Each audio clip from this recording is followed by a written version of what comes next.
दादा जरांगे पाटील यांची 22 तारखेला आम्ही भेट घेतली. भेट घेऊन चर्चा केली आणि चर्चा केल्यानंतर उपसमितीशी चर्चा करून तुमच्याकडे पुन्हा एकदा येईन असं मी त्यांना आश्वासित केलं होतं. त्यांचे अनेक प्रश्न होते, ज्या प्रश्नाची उत्तरं देखील अनेक प्रश्नाची उत्तरं मिळाली आहेत. जे त्यांचं आंदोलन 30 तारखेला होणार होतं, जे त्यांनी माझ्या शब्दासाठी थांबवलं, त्या आंदोलनात न होण्यासाठीचा जो प्रयत्न होता तो देखील मी केला. आणि सन्माननीय विखे पाटील साहेब, सन्माननीय एकनाथरावजी शिंदे, सन्माननीय उदयजी सामंत यांच्याशी देखील या विषयावर चर्चा झाली. आणि मला वाटतं की त्यातून निश्चितपणे जे अपेक्षित उत्तर आहे ते जरांगे पाटील साहेबांना मिळेल.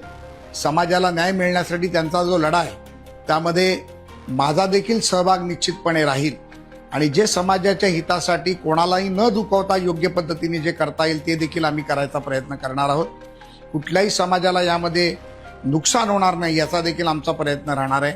त्यामुळे येणाऱ्या 29 तारखेला माननीय विखे पाटील साहेबांबरोबर मी अंतरवाली सराटीला जाऊन माननीय जरांगे पाटील मनोजदादांची भेट घेणार आहे.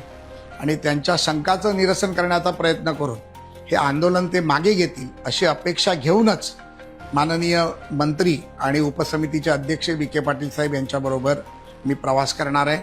तरी मला अपेक्षा आहे की समाजाला निश्चितपणे न्याय मिळेल आणि यामध्ये कोणालाही भावना दुखावणार नाही, त्याचा मी प्रयत्न करेन. धन्यवाद.